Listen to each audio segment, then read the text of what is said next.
Every once in a while, there are certain dreamlike seasons where everything just flows. Perfect preparation. Ideal mental state. Clutch performances. The UCI Mountain Bike World Cup overall title. And then there's 2020. The rise of K-pop. With its slick choreography and addictive melodies, it wreaked havoc on mountain biking's competitive calendar. Really? No. But rather than a 6-month season of the best downhill and XC racers crisscrossing the planet, pushing mind, body, and machine for every possible marginal gain, We're all about to discover who's got the mental fortitude to deal with the two biggest enemies of excellence: chaos and complacency.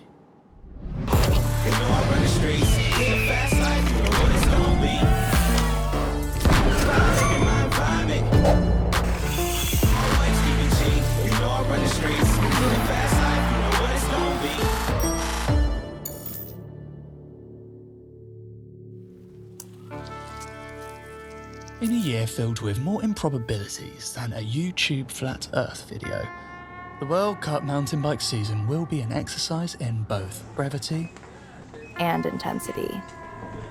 2 XC races. 4 downhill races to find focus And give it the business. Yeah, we're here, we're in Maribor. It's been a long break, more than a year for sure. Let me fix myself here. Not too bad, no? I didn't realize we're fast. Loic must be pretty mentally strong, because he always seems to show up at the most important times. Last year, his world title was on the line if he didn't finish better than 4th. This is the battle for the overall. He needs a top 3 finish to guarantee himself that overall World Cup title with Pierre on it in the number 1 seat there. I did not come to play, I came to dominate. Dominate. And Bruni takes the overall. Right. A strong mental athlete, somebody that can lift their game on all different types of track, whether it's a jumpy track, a bike parky track, or a technical track, and can do well in any kind of conditions. Somebody that can be consistent over a series. Bruni goes fastest. Bruni wins by nearly half a second. Anybody in the top 15 has the ability to win a race, but only 5 or 6 of those are able to win a race truly because of their mental ability. Bruni, he's really mentally strong. He's one of those riders that you can never count out. It was long until we actually started the season. I didn't like that break. It was too long and my mind was just gone. I did a lot of other things and my brain is still a bit sleepy and I'm struggling a bit, to be honest. Welcome to the Downhill World Cup season here. It has been pouring for the last 24 hours. Danny Hart, 2 times a world champion. This man, and he goes down! When you see the world's best making mistakes like this, I think it just tells you exactly how slick it is. Yeah, race 1. It was, what's the word? How do you say cluster? Niles. Oh, little wheel spin as well. Tiptoeing around it for Finn Niles. But he's old! Oh, big hit on that tree. Whoa! But Finn Niles crosses the line. Just frustrated with myself. If you can't ride to where you believe that you can ride to, it's hard to deal with. The defending series champion, the man who won here last year, the number 1 plate on his bike for very good reason. He's got wide! Well, he went wide! I was over it. I was like, okay. Bruni's day is done! If I had the luxury of choosing, I would not like to race now, but this year was different. He won't be happy with that. The lockdown period is definitely taken its toll on riders in very different ways. Yeah, mental game this year, I would say Loris has it. 3 to go, and now it's Loris Vergier.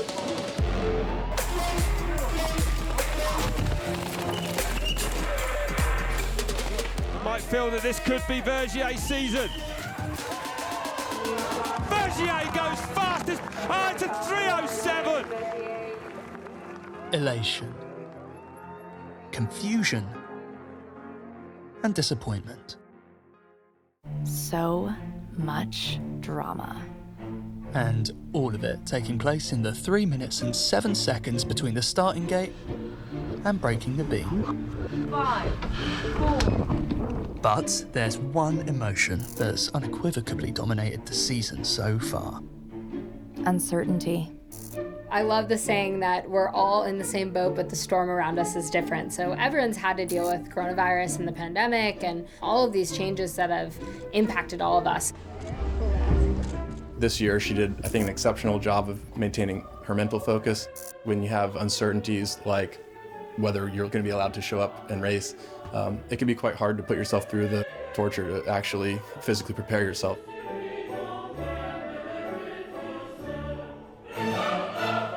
Unquestionably, proper preparation is key.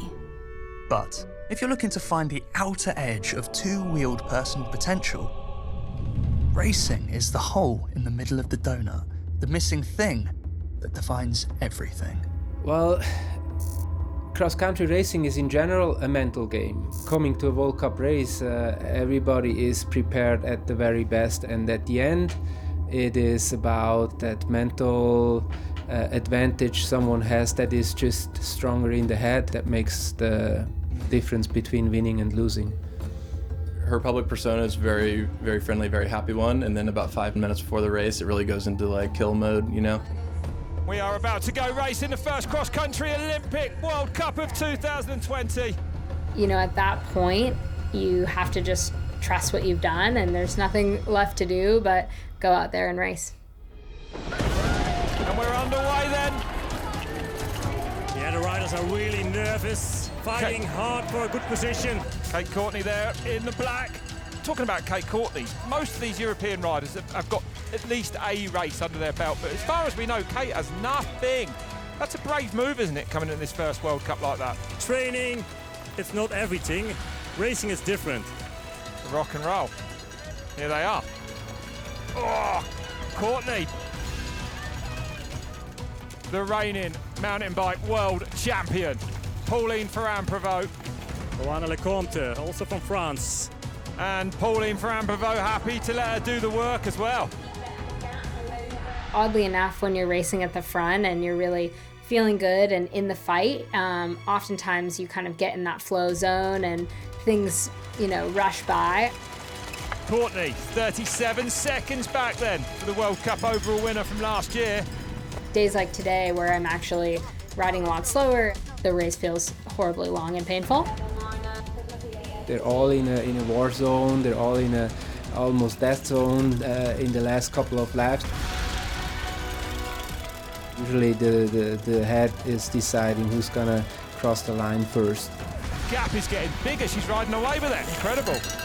Johanna Lecomte, can she do it? Can she take her first ever World Cup win? Well, there's a huge gap behind her. But this young French woman has done it. Johanna Lecomte takes her first ever Elite World Cup winner, her very first try. It's unbelievable what we're seeing here in Novi Mesto this week.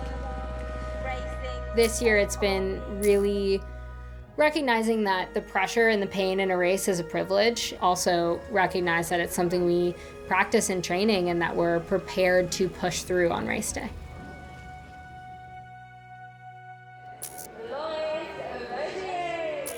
When you race against the clock for a living, there's often a gap. It's the headspace between the ideal race run and reality. To close this gap, a racer has two options: change the outcome, or change their outlook. I know that Loris has worked on his mental game quite a lot, and he's a lot happier these days when he's in the start gate.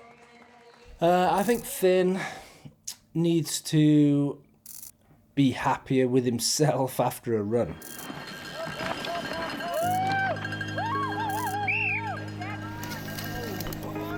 Surely a mistake, Claudio, to be that far back. 20th place for this young man. He's just so annoyed with himself that he can't really see what he needs to do better because he's too annoyed with the run he's had.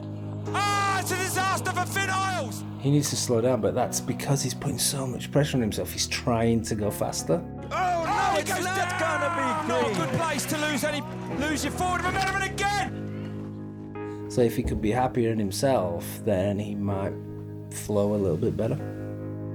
That's very good advice, especially for me.